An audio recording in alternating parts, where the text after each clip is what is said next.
पाहतो या ठिकाणी विरोधी पक्षांनी समोर आणलेले घोळ तपासण्यासंदर्भात आता आदेश देण्यात आलेले आहेत। मनसे आणि मवियाच्या शिष्टमंडळाने भेट घेतली होती, बैठक झाली होती। या बैठकीनंतर आता हे आदेश देण्यात येतात। आपल्या प्रतिनिधी मीनाक्षी आपल्यासोबत जोडलेलेच आहेत। मीनाक्षी, काय या संदर्भात अधिकची माहिती?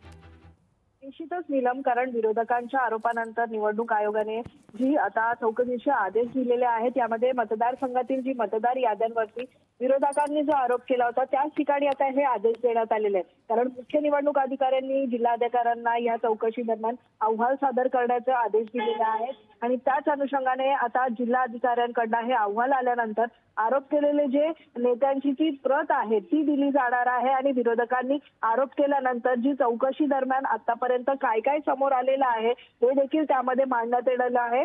एकूणच सध्या आपण जर पाहिलं तर अनेक ठिकाणी म्हणजे जर नागपूरचं उदाहरण घेतलं तर एकाच घरामध्ये 200 मतदार असल्याचा आरोप करण्यात आला होता आणि काही ठिकाणी असं झालेलं आहे। मग जर मुंबईतला भांडूप विक्रोळी परिसर घेतलं तर त्या परिसरामध्ये अनेक नावं होती जी नावं नंतर जी आहेत ती हटवण्यात आली होती आणि यानंतर अनेक अशा याद्या आहेत ज्यामध्ये दुबार मतदान झालेलं आहे आणि दुबार मतदान झालेल्या याद्या यांची संपूर्ण प्रत जी आहे ती देखील चोकलिंगम यांना देण्यात आलेली आहे। त्यामुळे अनेक नावं जी आहेत ती डिलीट केलेली आहे आणि डिलीट केल्यानंतर देखील आपण पाहतोय की या संबंधित यादीची जी आहे प्रत देखील अधिकाऱ्यांच्या समोर जी आहे महाविकास आघाडीच्या या सगळ्याच नेत्यांनी भेट घेत्या दरम्यान स्पष्टपणे याचा उल्लेख केला होता।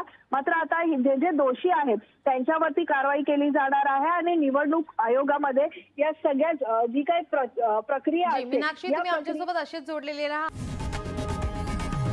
लोकशाही मराठी ऐका, पहा, जागरूक रहा।